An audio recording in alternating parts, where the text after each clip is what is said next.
구약성경 1321페이지 스가랴 9장 9절로부터 12절의 말씀입니다.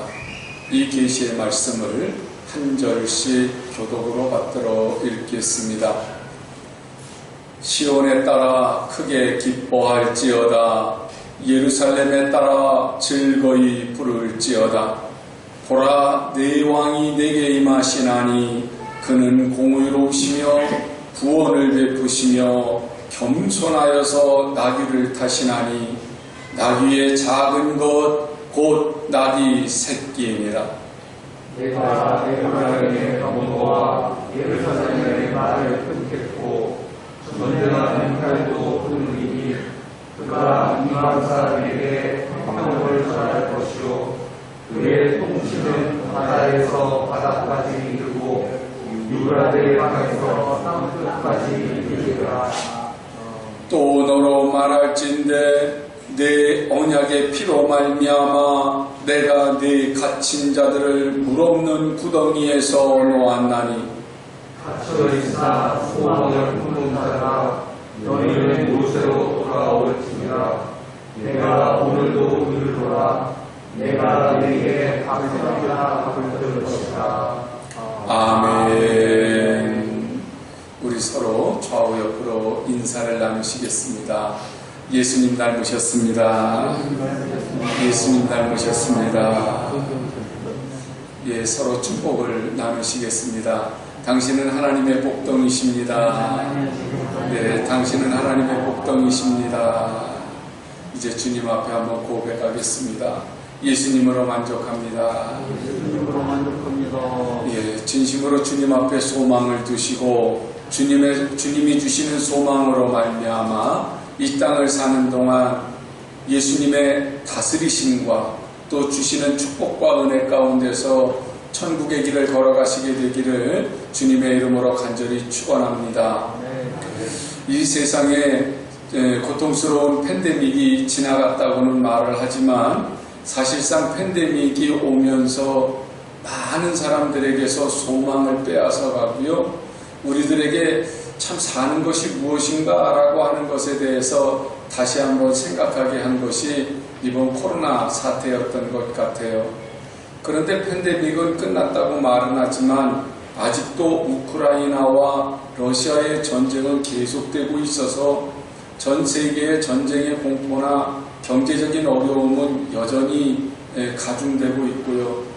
거기다가 중국과 미국의 정치와 경제적인 갈등으로 참 고래 싸움에 새우등 터진다고 하는 말처럼 우리나라의 경제는 한 치 앞도 내다볼 수 없는 위기 상황에 지금 처해져 있어요.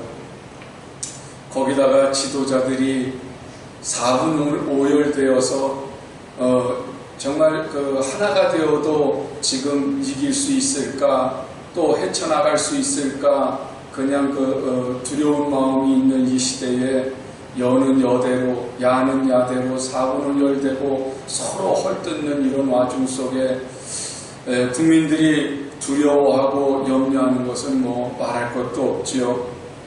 날은 덥고 전기세는 오르고 경제는 너무나도 힘들다고 말하는 그런 상황 속에서도 우리 사회는 언젠가부터 마약 중독이라고 하는 재난 상황을 맞이해서 또 두려움 속에서 살아갈 수밖에 없는 그러한 것들을 우리가 날마다 겪게 됩니다.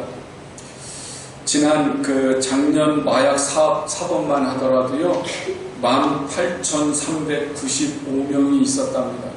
그런데 이 18,395명의 마약 사범 가운데서 60%가 30대 이하의 청년들이었다는 거예요. 정말 우리의 시대가 암담하기 그지없어요. 말로는 선진국이라고 말은 하는데 이상하게 범죄는 늘어가고 사회 불안은 가중되고 있는 이런 모습을 보면서 이때야말로 하나님이 필요하다. 이때야말로 우리의 소망을 하나님께 두어야 되겠다. 그러한 그 각성이 우리들의 심령 속에서 다시금 피어나지 않을 수 없는 시대가 되었거든요. 하나님의 세밀하신 다스리심, 그리고 하나님의 사랑과 평화만이 이 시대를 질서를 바로잡고요, 살아갈 수 있는 희망이 생기고요, 그리고 또다시 불안과 염려 가운데에서 우리는 안전과 평화를 누릴 수 있게 될 줄로 믿습니다. 오늘 본문 말씀은 분명하게 그러한 그 약속이 이루어지는 것을 볼 수 있어요. 오늘 본문 말씀을 보면은요, 이스라엘이 바벨론에 의해서 멸망을 당하고 70년 동안 바벨론 포로로 국민들이 끌려가서 살았었습니다. 그랬다가 세월이 흘러서 하나님의 은혜 가운데 70년 만에 우여곡절 끝에 이제 사람들이 본국으로 돌아왔어요. 그런데 본국으로 돌아와서 예루살렘 성을 보았지만 정말 말할 수 없는 그 폐허 가운데서 절망만 피어오를 뿐이었습니다. 성전도 무너졌어요. 성벽도 다 허물어져서 남은 것이 없습니다. 마을의 흔적도 사라졌고요. 그냥 들짐승들만 뛰어다니는 완벽한 폐허가 되어버렸습니다.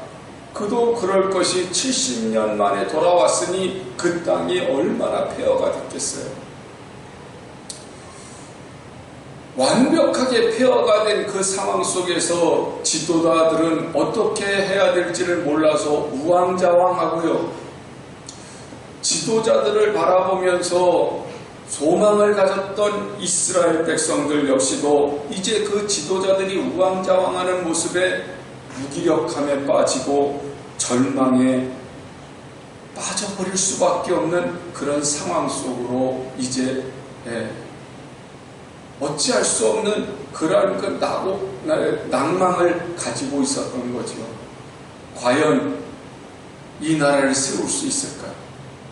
과연 예루살렘의 영광을 다시 회복할 수 있을까? 그것이 이스라엘 백성들이 가지고 있었던 그 소망을 가졌던 그 소망의 불이 꺼져가면서 이스라엘 백성들이 외쳤던 소리였어요. 그런데 그때 하나님께서 제사장 스가랴를 통해서 하나님의 말씀을 선포하게 하세요. 스가랴의 이름의 뜻은 하나님께서 기억하신다, 여호와께서 기억하신다라고 하는 의미예요. 과연 스가랴는 하나님의 말씀을 들고 자기의 이름처럼 하나님께서 우리의 절망을 기억하셨다, 그리고 하나님이 우리의 소원을 기억하신다, 그러니 우리의 삶 가운데 하나님이 개입하셔서 이제부터 하나님께서 큰 변화를 일으켜 주실 거다, 그러니 하나님께서 큰 변화를 일으켜 주시기 위해서 우리는 지금까지의 잘못에서, 불순종에서, 그리고 부정과 불의에서 회개하고 하나님께로 돌아와야 한다, 그렇게 외친 것이 스가랴서예요. 우리가 역사를 보면서 그냥 스가랴서가 이게 역사적으로 이스라엘 백성들이 귀국해서 소망을 잃어버렸을 때에 그냥 그 이스라엘 백성들에게 하시는 하나님의 음성이었구나, 그렇게 하나님의 말씀을 치부해버리면 안 됩니다. 왜냐하면 하나님의 말씀은 지금 우리에게 하시는 말씀이거든요. 역사는 우리의 거울이거든요. 그래서 이스라엘 백성들이 소망을 잃어버리고 절망 가운데 있었다고 하는 것은 지금 이 시대에 우리가 절망 가운데 있는 우리들을 통해서 하나님께서 이렇게 일하실 거야, 하나님의 시간표와 하나님의 계획을 우리에게 보여주시는 음성이거든요. 그렇기 때문에 오늘 이 시대에 우리들이 하나님을 바라보고 주님께 소망을 두어야만 합니다. 왜냐하면 하나님은 여전히 우리를 기억하고 계시거든요. 하나님은 여전히 우리를 돌보고 계시거든요. 하나님은 여전히 우리의 왕이시거든요. 그렇기 때문에 적어도 우리 믿는 사람들은요, 우리의 왕을 기억하셔야 돼요.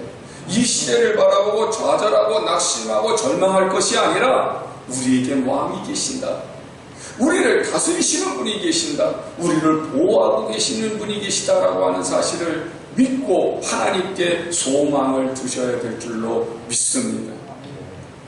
그래서 오늘 성경 본문 말씀에서도요, 스가랴가 하나님이 계신다, 이스라엘 백성들에게 하나님이 계시니 하나님을 즐거워하고 하나님을 기뻐하고 하나님을 찬송해라, 그렇게 외치는 것을 볼 수 있어요. 구절의 말씀을 보면 시온에 따라 크게 기뻐할지어다, 예루살렘에 따라 즐거이 부를지어다.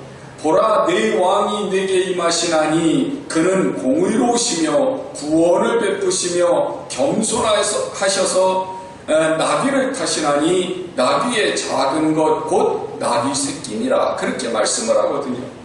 스가랴가 이 말씀을 외칠 때에는 예수님이 오시기 전 500년 전입니다. 그러니까 예수님에 대해서 알지 못했던 이스라엘 백성들은 보라, 내 왕이 내게 임하신다, 그렇게 하시는 그 말씀을 들으면서도 막연하게 메시아를 기다렸겠죠.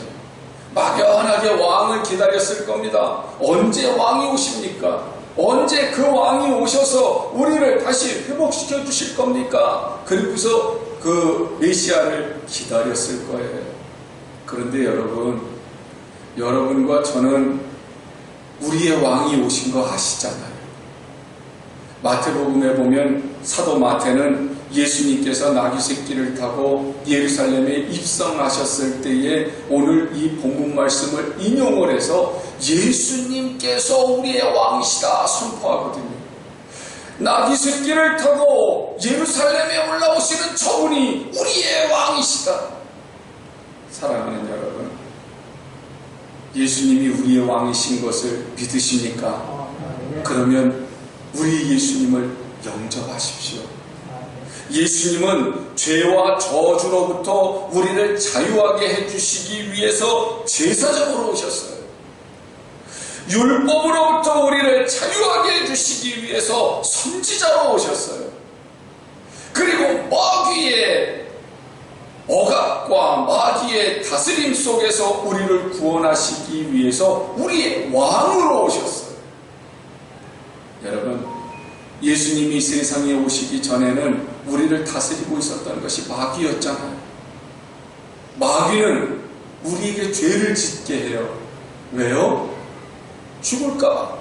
그래서 마귀는 우리를 사망으로, 죽음으로 다스렸어요. 우리가 죽지 않으려고 몸부림을 칩니다. 죽지 않으려고 몸부림을 치면 칠수록 죄를 지을 수밖에 없습니다. 전쟁에서 이겨야 됩니다. 그래야 안 죽잖아요. 싸움에서 이겨야 돼요. 삶에서 이겨야 돼요. 경쟁에서 이겨야 돼요. 약한 자를 눌러야 돼요. 그래야 내가 안 죽으니까요. 마귀는요, 죄와 사망으로 우리를 다스렸어요. 모든 사람들이 죽음의 공포가 무서워서 마귀가 휘두르는 그 사망에 붙들려서 떨면서 복종해 왔어요.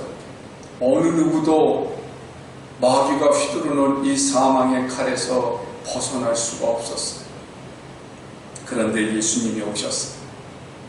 주님이 오셔서 우리의 모든 죄를 십자가에서 도말하셨습니다. 그리고 부활하셔서 사망 권세를 가진 사탄을 왕좌에서 끌어내리시고 주님은 왕권을 회복하셨어요. 주님이 이제는 부활하시고 승천하셔서 본격적으로 우리를 통치하십니다. 성령께서 우리에게 오셔서 우리는 이제 하나님의 백성이 된 것을 인쳐주셨고요. 우리에게 하나님의 말씀을 듣게 하셨고요. 하나님의 말씀대로 순종하게 하심으로 우리는 하나님의 다스리심을 받는 하나님의 백성이 되게 하셨죠. 예수님은요, 우리를 생명으로 다스리세요. 그분이 주시는 생명은요, 영원한 생명이지 잠시 잠깐 사는 생명이 아닙니다. 그래서 사도 바울은 로마서 6장 22절에서 이렇게 말씀을 해요. 그러나 이제는 너희가 죄로부터 해방되고 하나님께 종이 되어 거룩함에 이르는 열매를 맺었으니 그 마지막은 영생이라. 죄의 삭은 사망이요 하나님의 은사는 그리스도 예수 우리 주 안에 있는 영생이니라. 그렇게 말씀합니다. 여러분, 우리가 예수님을 믿음으로 말미암아 주님이 주시는 최고의 축복이 뭔지 아세요? 그게 생명이에요. 그건 그냥 이 땅에서 사는 그 생명 말고요, 영생이요. 하나님의 은혜 가운데서 우리가 하나님의 축복을 누리면서 사는 영원한 생명 말이죠. 그래서 예수님을 믿음으로 말미암아 우리가 마귀의 종노릇과 사망과 저주에서 풀려나는 겁니다. 하나님은 이스라엘을 시온의 딸이라고 표현하시잖아요. 예루살렘의 딸이라고 표현하시잖아요. 그 딸이라고 하는 표현은 귀엽다는 말이 있죠. 사랑의 대상이라는 말이에요. 존귀하다고 하는 말이에요. 우리가 하나님 앞에 온전히 돌아가면 하나님은 우리를, 이스라엘 백성들을 예루살렘의 딸, 시온의 딸이라고 말씀하셨던 것처럼 우리에게 하나님의 자녀라고 부르시잖아요. 우리가 주님께로 돌아가기만 하면 우리는 존귀한 자로서 우리의 지위가 회복되고 하나님의 가장 아름답고 귀한 축복을 받는 존재라고 하는 사실이 우리들에게 생겨난다고 하는 사실을 믿으시게 되기를 원합니다. 10절 말씀을 보시면 내가 에브라임의 병거와 예루살렘의 말을 끊겠고 전쟁하는 활도 끊으리니 그가 이방 사람에게 화평을 전할 것이요 그의 통치는 바다에서 바다까지 이르고 유브라데 강에서 땅 끝까지 이르리라. 그렇게 말씀을 하시거든요. 주님이 다스리시면 어떤 일이 있어요? 에브라임의 병거와 예루살렘의 말과 전쟁하는 활이라고 하는 것은 전쟁과 싸움과 죽음을 말하는 거거든요. 그런데 주님은 평화를 전하세요. 화평으로 우리를 다스려 주세요. 마귀는요, 평화를 깨뜨리는 자입니다. 에덴 동산에서부터 그랬잖아요. 아담과 하와에게 뱀으로 마귀가 나타나서 하나님의 말씀에 불순종하게 하지요. 그래서 선악과를 따먹잖아요. 그 선악과를 따먹음으로 말미암아 하나님과 아담과 하와 사이에 벽이 생겼어요. 관계가 끊어졌거든요. 그리고는 아담과 하와 사이에도 벽이 생겨요. 하나님께서 아담에게 물어봅니다. 내가 어찌하여 선악과를 먹었냐? 먹지 말라고 한 그 과일을 어째서 내가 먹었느냐? 그랬을 때 아담이 하와 핑계를 대잖아요. 하나님이 주신 저 여자가 줘서 먹었습니다. 하와에게 책임을 전가해요. 그 전까지만 해도 아담은 자기의 아내를 뭐라고 불렀어요? 내 살 중에 살이요 뼈 중에 뼈라고 그랬거든요. 그런데 죄를 지은 이후 아담과 하와 사이에 평화가 깨졌습니다. 그뿐인가요? 아담과 하와가 에덴 동산에서 나와서 자녀를 낳았어요. 가인과 아벨을 낳았죠. 그런데 하나님께서 아벨의 제사를 받고 가인의 제사를 받지 않았다는 그 이유로 가인은 시기와 질투에 그만 자기 동생을 돌로 쳐 죽이고 맙니다. 마귀는요, 형제 간의 화평도 깨뜨려요. 마귀는 하나님과 사람과의 관계를 끊어버리게 하고 그 화평을 깨뜨렸습니다. 부부 사이의 화평도 깨뜨렸습니다. 형제 사이의 화평도 깨뜨렸습니다. 그 화평이 깨진 이 질투와 시기와 싸움과 전쟁은 사람과 사람 사이, 부족과 부족 사이, 나라와 나라 사이에서도 여전히 일어나고 있죠. 그것이 언제까지요? 지금도 일어나고 있어요. 아마 주님 오실 때까지 계속 일어날 겁니다. 사람들이 경제적인 여건이나 사회적인 갈등이나 가정의 갈등으로 살아가는 삶 자체가 전쟁터와 같은 삶을 지금 살고 있잖아요. 가정이라고 해서 안식처입니까? 요즘 세대를 보면 두려운 것이 가정이에요. 부모가 자식이 부모를 서슴없이 죽이는 시대, 형제가 형제를 믿지 못하는 시대. 이 시대에 이 두려움 속에서 우리를 구원하실 분은 오직 하나님 한 분뿐이시잖아요. 그분의 사랑만이, 그분의 은혜만이 우리의 가정을 회복시키고 하나님과 우리 사이를 구원하고 또한 사람 사이를 화목하게 할 수 있다는 사실, 그것이 성경이 우리에게 가르쳐주고 있는 말씀이고 우리가 하나님께 소망을 두어야 되는 이유가 되는 거예요. 11절에서 이런 말씀을 하세요. 또 너로 말할진대 내 언약의 피로 말미암아 내가 네 갇힌 자들을 물 없는 구덩이에서 놓았나니, 그렇게 말씀을 하거든요. 여러분, 물 없는 구덩이라고 하는 게 뭡니까? 자기 힘으로는 도저히 빠져나올 수 없는 구덩이, 깊은 우물고 같은 곳인데 그곳에 물이 없어요. 그러면 그곳에 있다가 뭐 하겠어요? 죽는 거지요. 구약시대 때에는요, 이 물 없는 구덩이에 죄수들을 집어넣었어요. 그리고는 그곳에서 죽을 때까지 그냥 내버려 뒀습니다. 여러분, 이 물 없는 구덩이를 볼 때마다 얼마나 두렵고 얼마나 답답했겠어요. 그런데 실제 물 없는 구덩이가 아니다 할지라도 지금 이스라엘 사람들이 포로 생활을 했을 때 그 상황은 마치 물 없는 구덩이 같았을 거 아니에요. 70년 동안 바벨론에 끌려가 있는데 누가 구원해 주겠습니까? 누가 자기들을 다시 고향으로 이끌어 오겠습니까? 완전히 물 없는 구덩이였죠. 그런데 하나님께서 언약의 피로 말미암아 건져주셨다는 겁니다. 이 언약의 피라고 하는 말은 출애굽기 24장에서 하나님께서 광야에서 모세와 이스라엘 백성들과 함께 하나님이 언약을 하시거든요. 그때 언약의 내용이 뭐냐면 신명기 30장에 그 언약의 내용이 자세히 나와 있는데 그 내용을 간단하게 말씀드리면 이렇습니다. 하나님께서 주신 계명을 잘 지키면 너희가 복을 받을 것이고 하나님의 계명을 잘 지키지 않으면 너희는 사망에 이를 거다. 만약에 너희들이 이제 그 가나안 땅에 도착해서 나라를 만들었어요. 나라를 만들었을 때에 하나님의 말씀을 잘 지키면 너희가 하나님의 은혜 가운데서 그 나라가 잘 되고 강성하게 될 것이지만, 그러나 하나님의 말씀에 순종하면 그 나라도 망하고 포로로 잡혀가게 될 것이라고 그렇게 말씀을 하셨어요.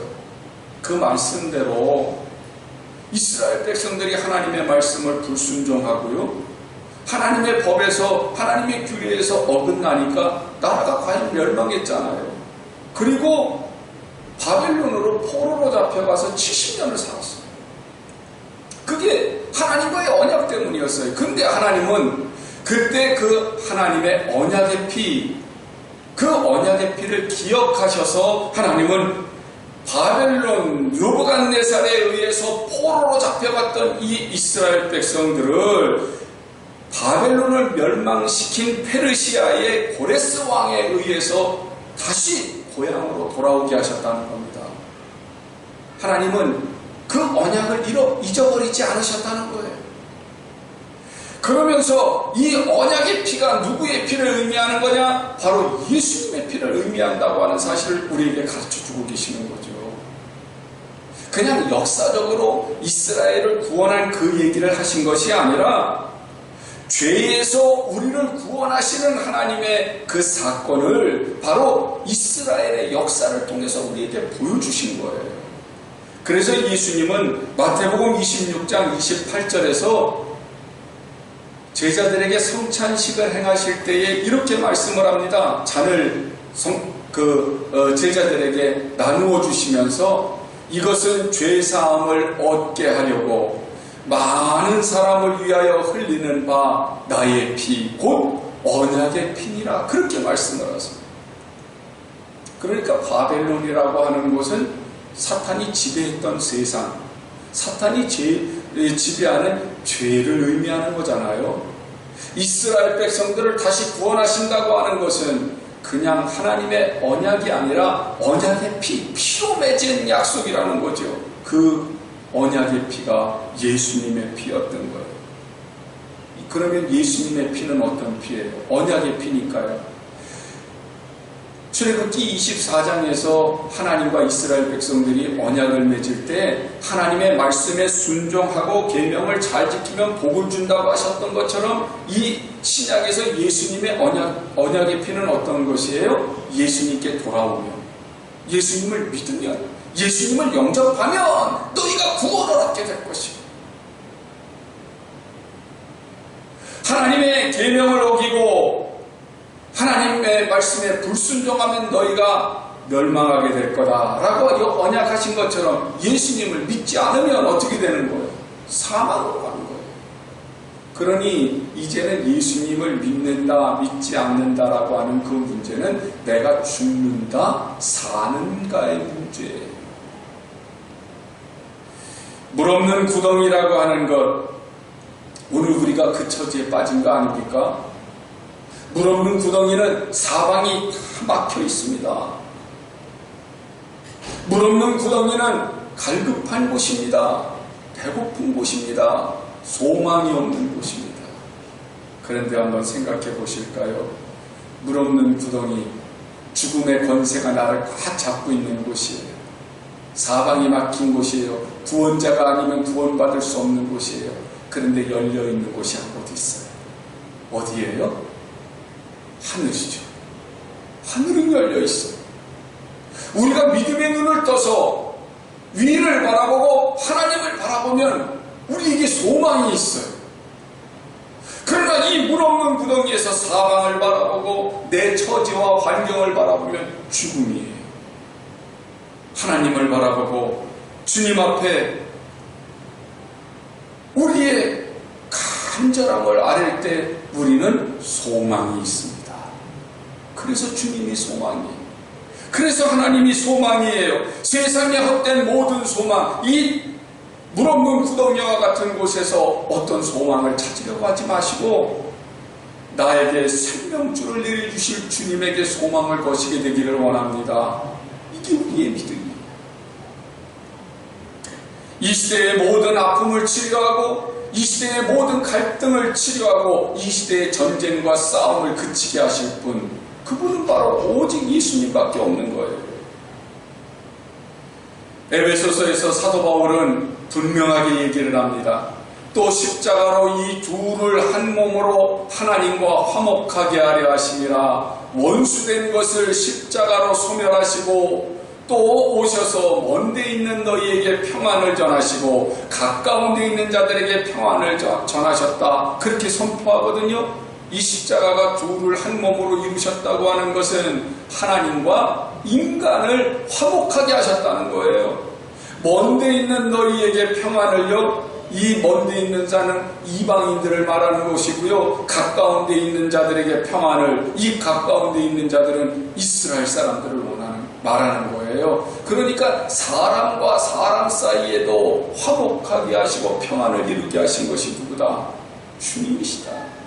그러니 예수님의 십자가가 아니고는 하나님과 우리가 평화를 이룰 수 없고, 예수님의 십자가가 아니고는 사람과 사람 사이에 평화가 있을 수 없다는 말이죠. 여러분, 이 사실을 믿으십니까? 그래서 주님이 나귀 새끼를 타고 평화의 왕으로 오시는 겁니다. 평강의 왕으로 오시는 거예요. 사람과 사람 사이에 미움과 증오의 벽을 허물 수 있는 분, 그분은 우리 주님밖에 없어요.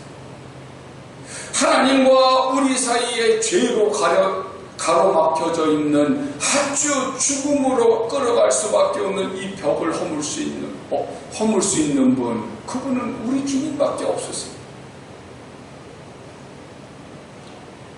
우리 주님은 세상의 전쟁을 멈추게 하실 수 있는 평화의 왕이십니다. 사람과 사람의 갈등을 끊을 수 있는 평화의 왕이십니다. 주님의 통치는 전 세계에 미쳐서 주님의 사랑으로 온 세상이 하나가 될 때 전쟁은 끝나게 될 거예요. 인종 간의 갈등도 끝날 거예요. 피부색이 하얗던 검던 아무런 상관이 없습니다. 많이 가졌던 갖지 못했던, 배웠던 배우지 못했던 모든 사람이 하나님의 자녀로서 하나가 될 수 있는 것, 그것은 오직 십자가에서만 이루어질 수 있는 거예요. 세상의 왕들이나 대통령들을 보세요. 뭐로 다스려요?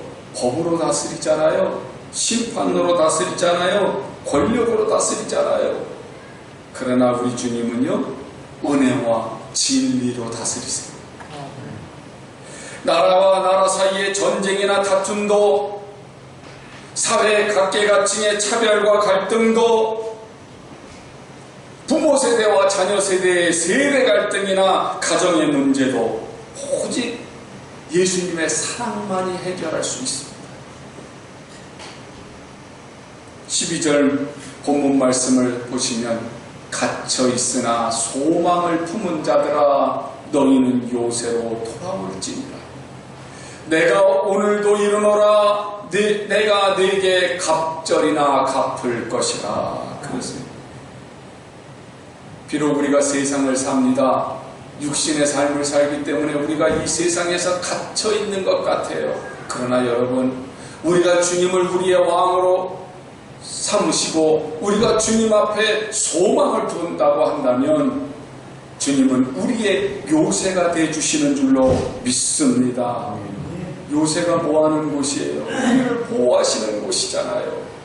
요새는 우리를 쉬게 하시는 곳이잖아요. 요새는 내가 다시 훈련받아서 이제는 십자가의 용사로 거듭나서 죄와 싸우고 사탄과 싸워서 승리하게 되는 곳이잖아요. 여러분, 주님은 우리의 요새가 되어주실 뿐만 아니라 내가 받은 고통, 내가 당한 어려움, 내가 당한 고난에 갑절이나 갚아주시겠다고 약속하세요. 삶에 지치고 절망과 좌절 가운데서 어찌할 줄을 모르는 분 혹시 계십니까? 아니면 지금 이때를 바라보면서 예수님의 손을 놓고 낙심하고 계신 분 계십니까? 마귀에게 속지 마십시오. 이 세상 삶이 다인 것처럼 마귀는 우리를 속이고 여전히 세상을 향해서 달려나가게 만들거든요. 코로나가 지나면서 성도의 숫자가 급감을 해서요, 우리나라 통계적으로 불과 6.8%밖에는 남지 않았다. 한때는 20% 가까이 성도들의 숫자가 됐었거든요. 그런데 코로나 시대를 지내고 나서 지금 예수 잘 믿는 사람들 숫자가 6.8%밖에 남지 않았어요. 주님의 손을 놓으시면 안 됩니다. 세상을 바라보고 두려워하시면 안 됩니다. 힘들고 어려울 때일수록 우리는 주님이 다스려 주시고 주님이 터치해 주시고 주님이 함께 하시기를 기도하셔야 합니다. 주님만이 우리의 소망이에요. 주님께로 돌아가야 돼요. 요셉은 그의 형들이 물 없는 구덩이 속에 집어넣었어요. 그랬다가 미디안 상인들에게 팔아버려서 애굽으로 노예로 팔려갔습니다. 그런데 그곳에서도 보디발의 집에서 노예로 있다가 그만 보디발의 아내로 인해서 감옥에서 억울한 죄수가 되어버리고 말았습니다. 그런데도요, 요셉은 자기가 거룩해지기 위해서, 하나님 앞에 죄 짓지 않기 위해서 몸부림을 칩니다. 하나님은 요셉을 형통하게 하셨어요. 요셉이 자기가 거룩하게 되기를 원한 것은, 자기 몸을 깨끗하게 지키기 원한 것은, 하나님 앞에 죄 짓지 않으려고 하는 것은 하나님 앞에 소망을 뒀기 때문이었거든요. 과연 하나님은 그의 왕이 되셨어요. 그래서 요셉을 애굽의 총리가 되게 하시죠. 요셉이 애굽의 총리가 돼서 보디세라의 딸 아스낫과 결혼을 했습니다. 그리고 두 아들을 둡니다. 그런데 그 첫째 아들의 이름을 므낫세, 내가 잊어버렸다. 뭘 잊어버려요? 고통을요, 고난을요, 형들에 의한 배신을요, 삶의 아픔을요, 다 잊어버렸다는 겁니다. 그리고 작은 아들의 이름을 에브라임, 풍성하다.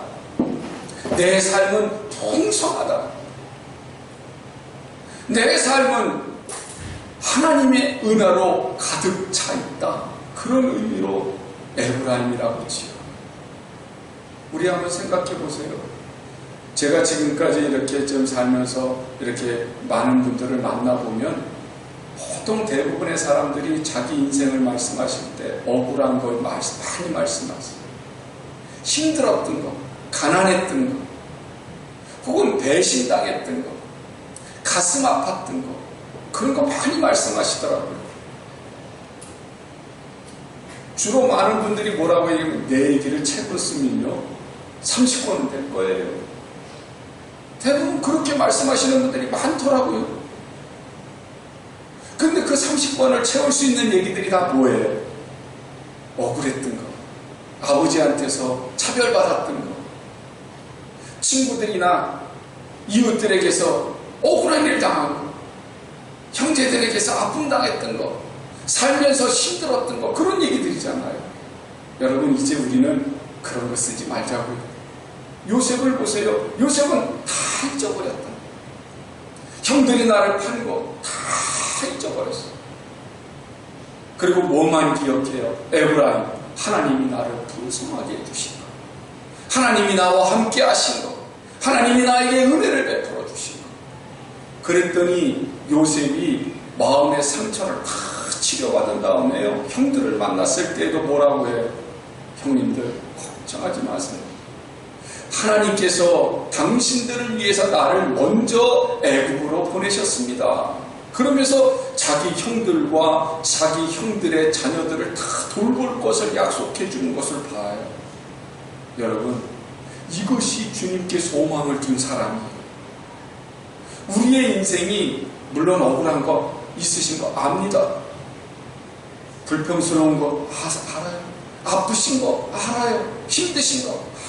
하나님도 다 기억하신다니까요. 그러나 걱정하지 마세요. 내가 네게 갑절이나 갚아줄 것이라고 약속하셨으니까요. 주님을 우리의 왕으로, 우리의 소망으로 삼으세요. 그러면 주님이 내 아픔을 잃어버릴 정도로, 내 억울함을 잊어버릴 정도로 풍성하게 채워주실 줄로 믿습니다.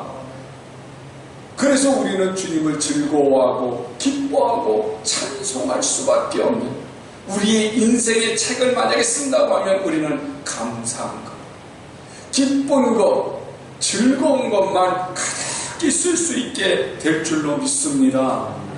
어느 시대나 누구에게나 주님만이 우리의 왕이세요. 우리의 왕이신 예수님께 소망을 둔 사람들은요, 언제나 세상을 살만나게 살아갈 수 있습니다. 이제 우리들 세상을 바라보고 낙심하지 마십시오. 성공이나 출세 때문에 내가 억울하다고, 내가 힘들다고, 내가 고달프다고 그렇게 여기지 마십시오. 성공이나 출세가 아니라 주님을 바라보세요.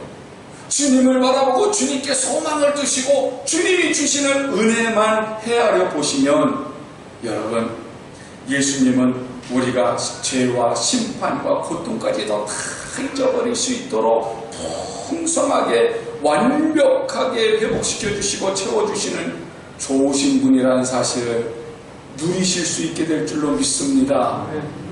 하나님의 은혜와 사랑만이 이 세상을 평화롭게 할 수 있습니다. 하나님의 은혜와 사랑만이 내 가정을 행복하게 해주실 수 있습니다. 하나님의 은혜와 사랑만이 내 인생을 풍성하게 해주실 수 있습니다. 우리 예수님을 왕으로 모시고 주님이 인도하시는 대로, 주님이 다스리시는 대로 순종하시면서 보호받고 사랑받고 축복받는 하나님 나라의 백성이 되시기를 예수님의 이름으로 간절히 축복합니다.